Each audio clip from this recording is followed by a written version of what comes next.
Hello everyone, this is Mike again. Yeah, we just thought we'd do a very quick update. There've been a few developments over at our little house, well, basically what's happened is we've got solar power. So yeah, with the energy prices going up, I mean, this is something that we planned to do a while ago, and it's taken best part of a year for the installers to get everything ready and come in and put up the scaffolding, fit the panels, and then the electricians wired everything up. And basically yesterday they finished, and it all seems to be working quite well.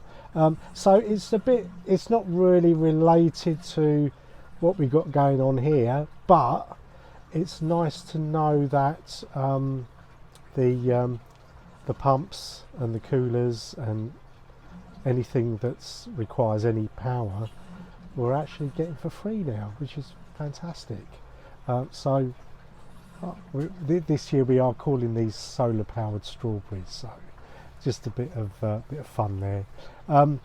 But something that I didn't mention in the last update was, now that we've got the strawberries flowering and producing fruit, not ripe yet obviously, but that will happen quite soon. Actually, I mean, I say it happened quite soon. There's actually one quite large strawberry that's just about starting to show a bit of colour, and actually it's bigger than we thought it would be, because with the ever-bearing strawberries we kind of assumed that because they're constantly producing, that the strawberries would be quite small, but surprisingly this one, I mean, I'll show you a close-up of it, this one strawberry that's getting a bit of colour is actually quite a decent size. So if the others are like that, then that would be great. But yeah, as I was saying, because the fact that they're ever-bearing and the flowers have come quite early, I've had to step up the switch to the nutrients better suited to produce more flowers and to develop the fruit. So we went from, as I said, from the Canna Aqua Vega to the Aqua Flores. But we've also just started adding, actually, what was it called? It's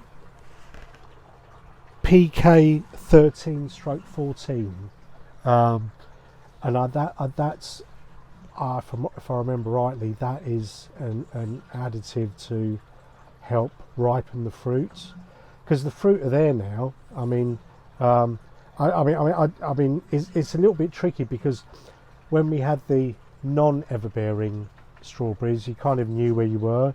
You had to develop the roots, then develop the vegetation, and then develop the flowering, and then ripen the fruit.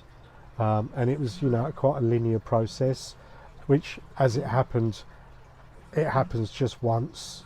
And once the fruit have been produced and picked, then nothing happens, so we let the plants die.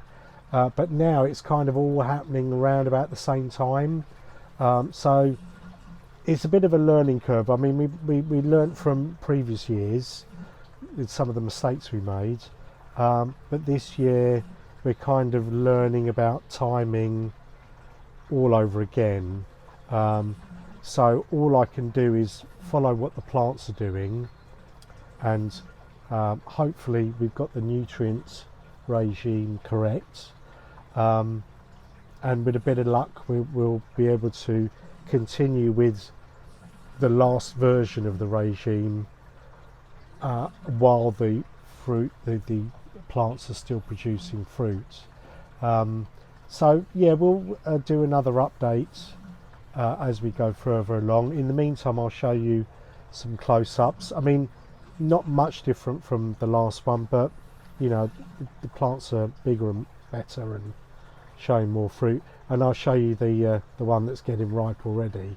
So we're still in May, so you know, if we can start eating strawberries in May, that would be fantastic. Right, so the solar system we went for, well, I mean the contractor we use is a company called Joju. Now, I mean, you know, I did a little bit of research in you know, solar power for the house. Again, like the strawberries, I'm no expert, but I'd seen a lot of YouTube videos, and I do follow Robert Llewellyn. You probably know him from the Fully Charged videos on YouTube, or before that, you know, anyone who used to watch Red Dwarf, he was Crichton, the cyborg.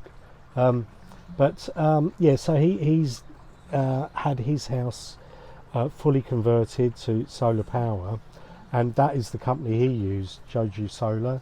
So we got those guys in, and that was near enough a year ago. So now that they've been and gone, it all looks really good. It all seems to be working.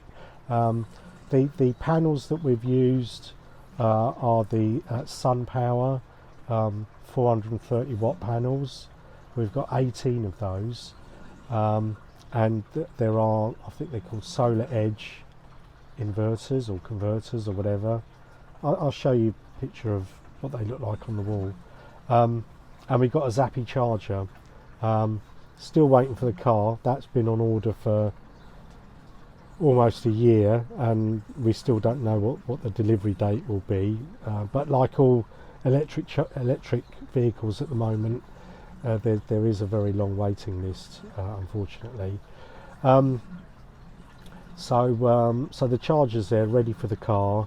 The solar panels are fitted. We got 6 panels on the front, 5 on the back roof, and I think it's another 7 on the flat roof.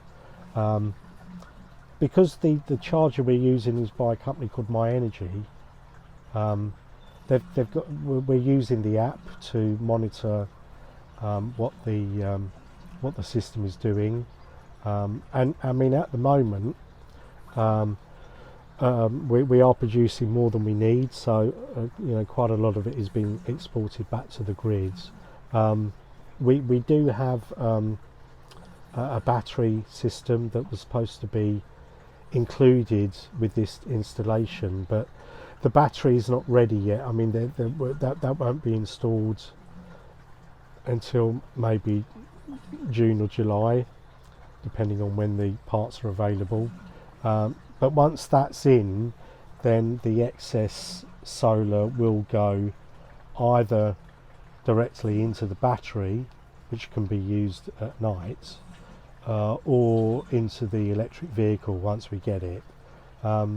So yeah, it all seems to be going quite well, and yeah, it's unrelated to what we're doing here in the polytunnel, but I just thought I'd let you know what's happening, and if there's you know, anybody that is interested in solar panels and having their home converted, I'll leave a link to Joju Solar in below. Okay, brilliant. Thank you. Speak to you soon. Bye.